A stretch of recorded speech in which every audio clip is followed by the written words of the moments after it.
اعوذ باللہ من الشیطان الرجیم، بسم اللہ الرحمن الرحیم۔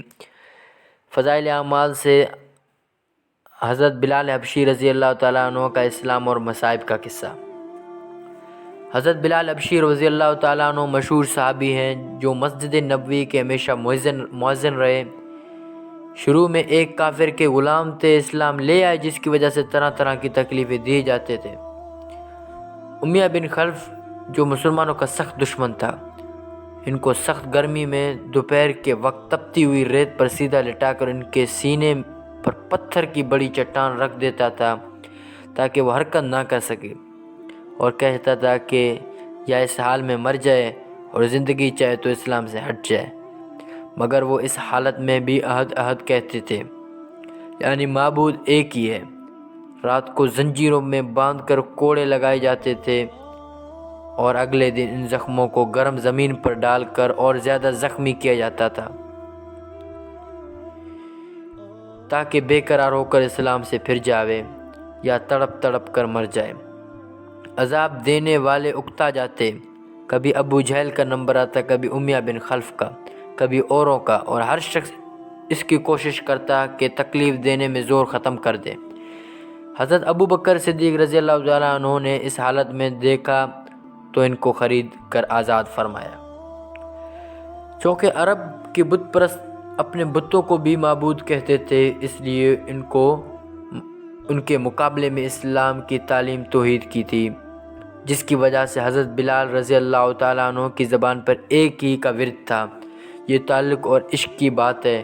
ہم جھوٹی محبتوں میں دیکھتے ہیں کہ جس سے محبت ہو جاتی ہے اس کا نام لینے میں لطف آتا ہے، بے فائدہ اس کو رٹا جاتا ہے، تو اللہ کی محبت کا کیا کہنا جو دین اور دنیا میں دونوں جگہ کام آنے والی ہے۔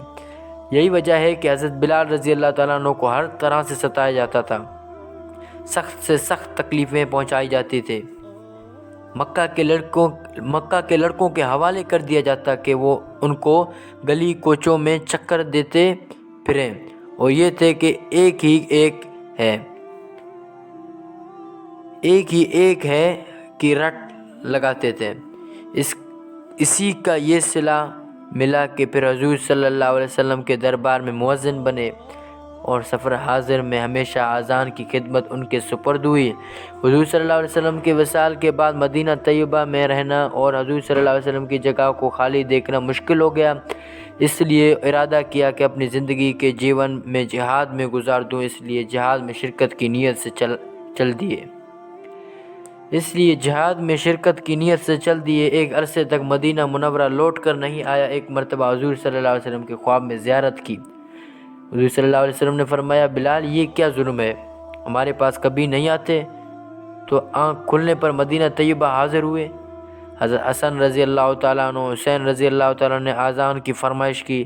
لاڈلوں کی فرمائش ایسی نہیں تھی کہ انکار کی گنجائش ہوتی۔ اذان کہنا شروع کی اور مدینہ میں حضور صلی اللہ علیہ وسلم کے زمانے کی اذان کانوں میں پڑھ کر کوہرام مچ گیا۔ عورتیں تک روتی ہوئی گھر سے نکل پڑے۔ چند روز قیام کے بعد واپس ہوئے اور سن 20 ہجری کے قریب دمشق میں وصال ہوئے۔